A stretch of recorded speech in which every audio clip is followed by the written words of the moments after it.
Je suis particulièrement heureux d'être parmi vous aujourd'hui pour rendre hommage à André Daguin. Lorsque Xavier Abadi m'a dit que vous aviez pensé à moi, M. Fanton, j'ai dit oui de suite pour un petit témoignage sur l'aviculture. Dans ma carrière professionnelle, j'ai eu 3 mentors.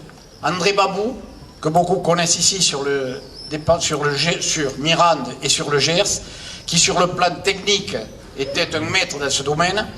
Jean Abadi, le père de Xavier, où est-ce qu'il est Xavier? Oui, Jean Abadi, j'ai vu également ta maman, qui lui a été l'initiateur de toute la politique avicole de qualité dans ce département. Et André Daguin, qui lui nous a accompagnés en matière de communication. Chaque fois que je sortais d'une réunion où intervenait André, j'en sortais un petit peu plus intelligent. Juste une anecdote concernant cette halle. Dans les années 70, tous les ans, il y avait le concours de gras.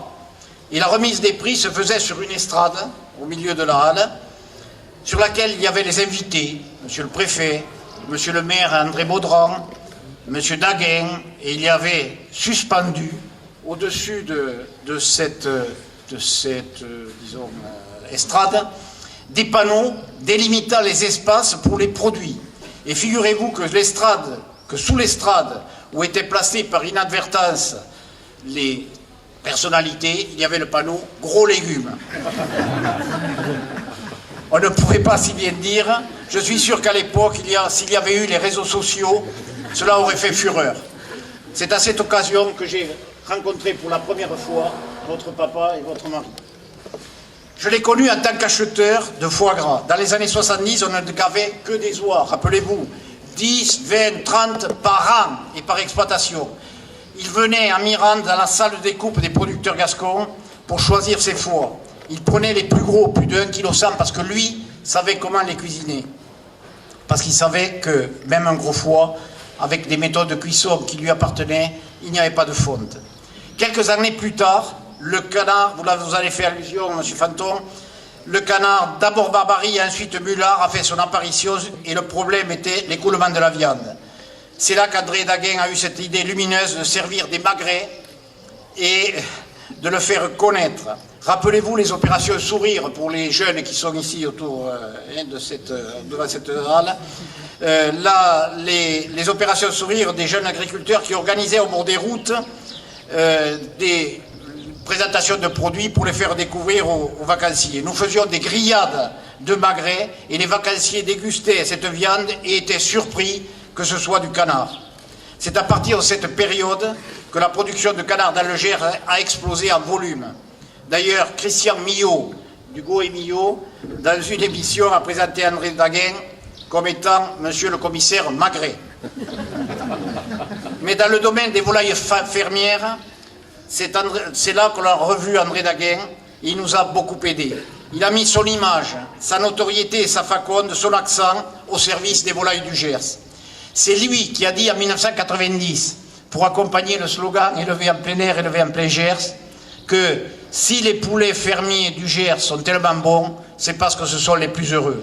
Et de rajouter, s'ils sont heureux, c'est parce qu'ils sont élevés par des Gascons qui n'ont pas la structure mentale d'industriels.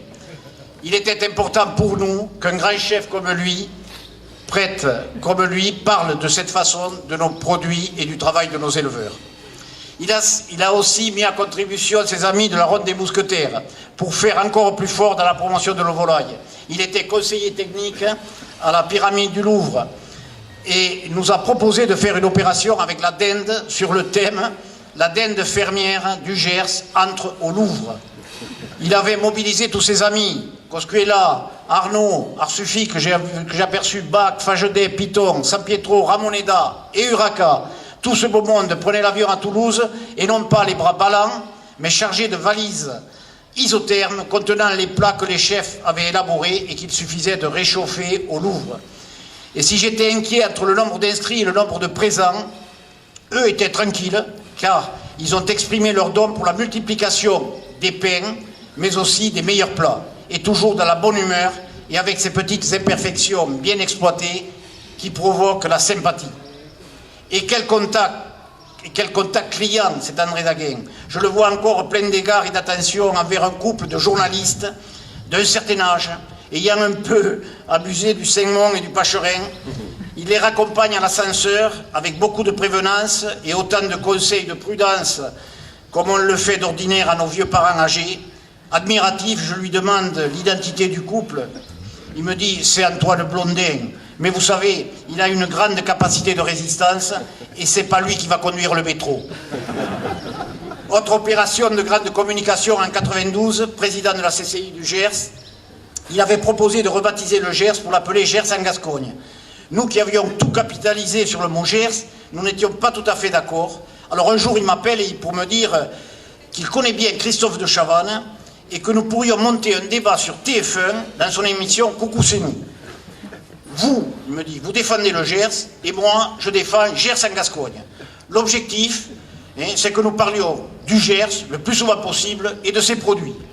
J'accepte et nous voilà à Paris, mais l'équipe de Chavannes a pris l'affaire très au sérieux et nous avions interdiction de nous voir et de discuter ensemble avant l'émission, comme si nous étions vraiment prêts à partir au pugilat.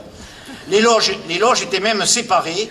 Nous avions 8 minutes à 19h45 dans cette émission de grande écoute, 7 millions de téléspectateurs. Nous avons fait un malheur. D'ailleurs, le soir même, Jean-Michel Justumus, ici présent, qui me téléphone pour me communiquer le bilan. À 8 minutes, Daguin et toi avaient prononcé 46 fois le mot Gers, 23 fois le mot Gascogne et 10 fois le mot poulet. Objectif atteint. Ce fut un grand moment de promotion du Gers et de ses poulets.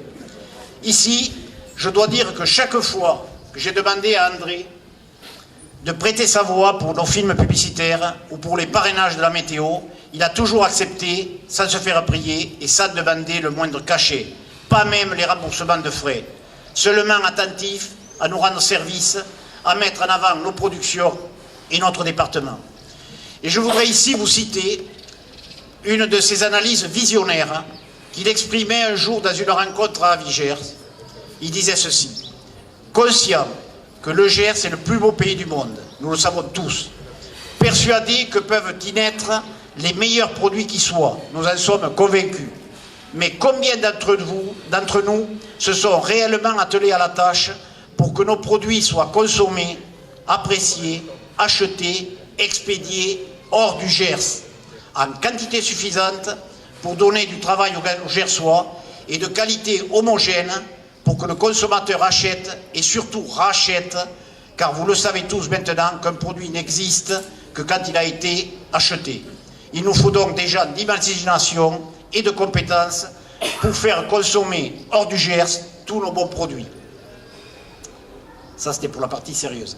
À titre personnel, j'ai beaucoup d'estime et de reconnaissance pour cet homme qui m'a proposé pour une décoration et qui, dans son discours plein d'humour, m'a beaucoup chambré pour terminer par ces mots.